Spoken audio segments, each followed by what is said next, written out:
Welcome everybody to another edition of History in Flames. My name is Mike Smith, and today we're going to a very special place. I'm taking you on a digital field trip to a place that I've been many times, but never actually stepped foot in the actual building. What I'm talking about is the Library of Congress, and specifically I'm talking about the By the People platform. This is an online public history space where anyone can help preserve the documentary record of the American Revolution. We're going to walk through how the project works, why it matters, and how students can use it to build both historical skills and to strengthen their resume. The resume? Well, we'll get there in a second. Follow along. So, this campaign, called The American Revolution in Context, brings together documents that reveal the daily life both before, during, and after the Revolutionary era. Instead of focusing on the well-known battles, political leaders, and such, this project highlights the voices of the everyday citizen, the printers, the workers, women, some children, ministers, ordinary folks. So, let's see how we can do our part to better understand the era. So, document collections. As you see here, the available document collections include diaries, letters, print culture materials, and early copyright registers. All kinds of things. These documents show us not just what happened during the Revolution, but how people lived, worked, and communicated in a rapidly changing world. So, research guide. All right. So, the Library of Congress provides extensive research guides to help students navigate the materials. These guides show how to locate sources, understand historical content, and connect the documents to a broader Revolutionary era themes. Now, moving on. Once you get into the system and as you're browsing through, you decide what you want to transcribe.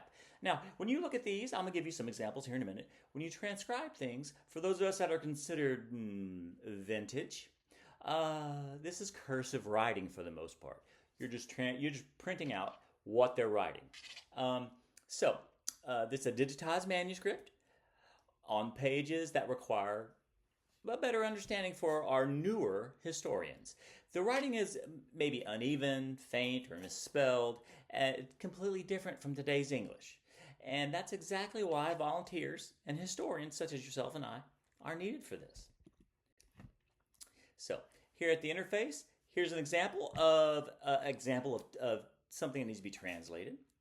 The volunteers type what they see, line by line, and you preserve the historical spelling, the punctuation, and the formatting.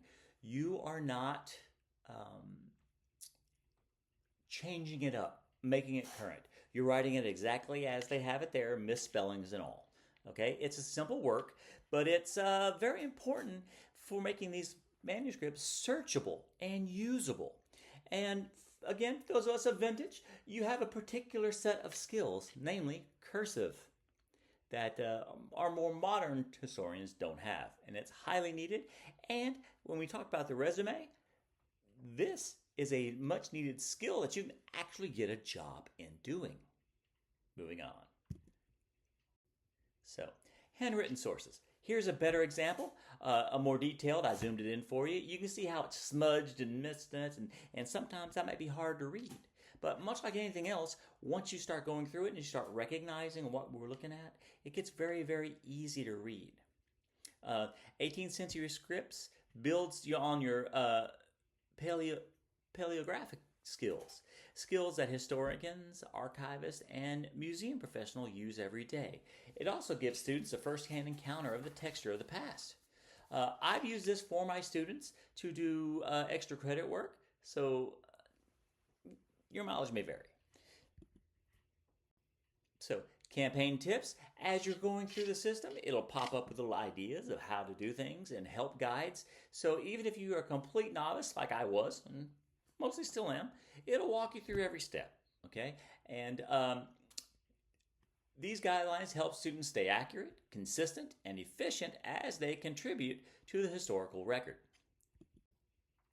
There are other campaigns involved, not just American history, which is my thing, my forte, and part of this course, but there are dozens of other campaigns, Civil War letters, suffrage petitions, presidential papers, scientific notebooks, and many more.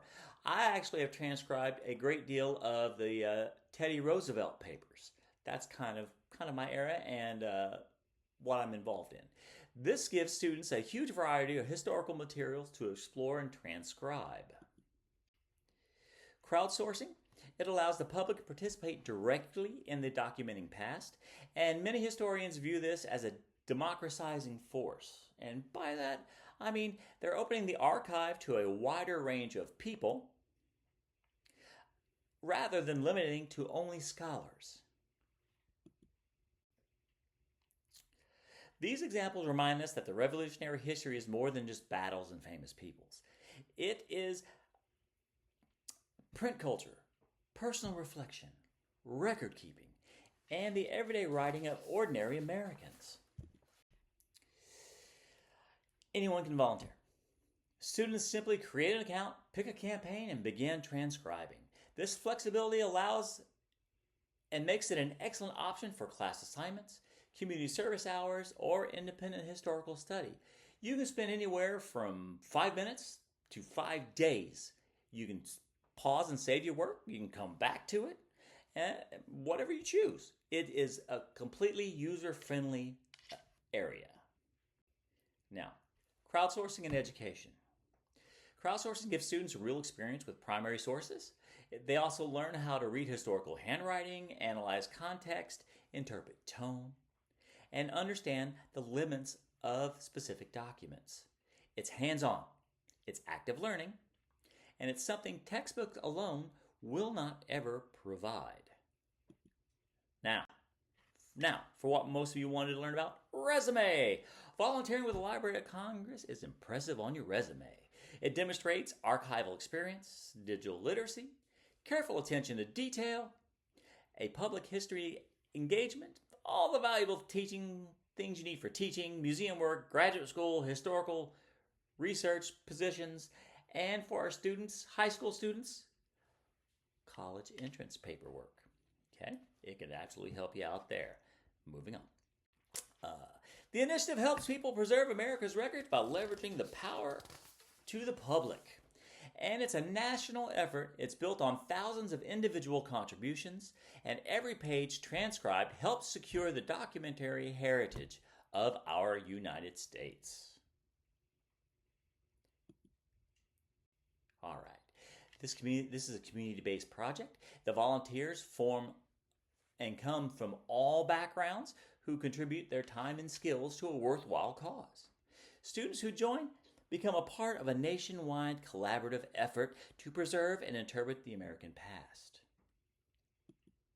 Now, to wrap up, the American Revolution in Context project offers students the opportunity to engage directly with the past, contribute to meaningful presentation work, and to develop valuable historical skills.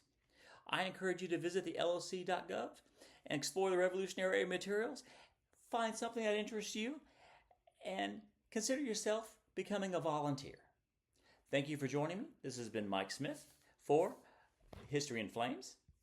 Until next time, be safe, be well, and love and enjoy your history.